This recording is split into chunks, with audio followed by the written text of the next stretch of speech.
ආයිබෝවන් cricket වලට ආදරය කරන ඔබ සියලුම දෙනාට ICC මගින් පවත්වනු ලබන කාන්තා එක්දින ලෝක කුසලානේ ශ්‍රී ලංකා කාන්තා කණ්ඩායම ක්‍රීඩා කරනු ලබන තමන්ගේ පස්වෙනි තරගයේ යෙදෙනදී පැවැත්වෙනවා.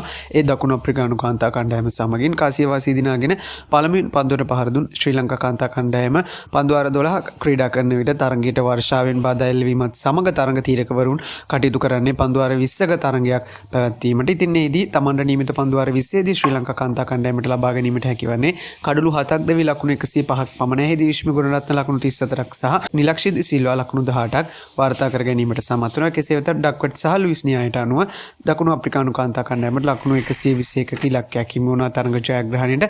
ඊටමත් සාර්ථක ආකාරයෙන් ඕන්නේ ඉලක්කය හඹා යමින් පන්දු වාර 14යි පන්දු 5කදී කිසිදු කඩුල්ලක් නොදවි තමන්ගේ ඉලක්කය සපුරා ගැනීමට ඔවුන් සමත් වීමත් සමග කඩලු 10ක ජයග්‍රහණයක් වාර්තා කර ගැනීමට ඔවුන්ට හැකියාවක් ලැබුණා. එහිදී ආරම්භක ප්‍රතිකාරණය දෙදෙනා වන ලෝරා වොල්වර්ට් ලකුණු 60ක් නොදවි වාර්තා කරගනිද්දී ටස්මින් බ්‍රිට්ස් නොදවි ලකුණු 55ක් වාර්තා කර ගැනීමට සමත් වුණා. ඉතින් මෙම ජයග්‍රහණයත් සමගින් දකුණු අප්‍රිකානු කණ්ඩායම මෙවර ලෝක කුසලානේ ප්‍රසාද ලකුණු සරණියේ තවත් ඉදිරියට ගමන් කරද්දී ශ්‍රී ලංකා කණ්ඩායමට මෙවර ලෝක කුසලානේ සුපිරි 4 දෙනාගේ වටයට ගමන් කිරීමේ බලාපොරොත්තු බිඳ වැටීම කනගාටුවට කාරණයක් බවට පත්ව තිබෙනවා.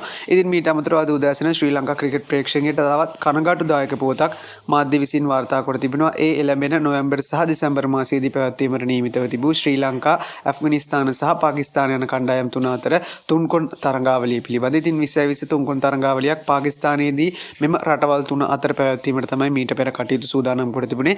කෙසේ වෙතත් අවාසනාවන්ත විදියට මෙම තුන්කොන් තරඟාවලියෙන් ඇෆ්ගනිස්තාන කණ්ඩායම ඉවත් වීමට තීරණය කර තිබෙනවා. ඒ පාකිස්තාන ගුවන් හමුදාවෙන් එල්ලූ ගුවන් ප්‍රහාරයකට විරෝධය දක්වමින් බවට තමයි මේ වන විට මාධ්‍ය වාර්තා කොට තිබෙන්නේ. ඉතින් කලකට පමණ පසු නැරඹීමට තිබුණු සුපිරි තුන්කොන් තරඟාවලියක පහස ශ්‍රී ලංකා ක්‍රිකට් ප්‍රේක්ෂකයන්ට මේත් සමගින් අහිමි වෙනවා. ඉතින් තරඟාවලිය ශ්‍රී ලංකාව සහ පාකිස්තානය අතර හෝ පවත්වනවද නැද්ද යන්න පිළිබඳ තවමත් නිශ්චිත තොරතුරක් ඔවුන් විසින් වාර්තා කොට නැහැ. ඉතින් මේ පිළිබඳ ලැබෙන තොරතුරු එසැනින් අපි ඔබ වෙත ගෙනීමට සූදානම් සිටිනවා.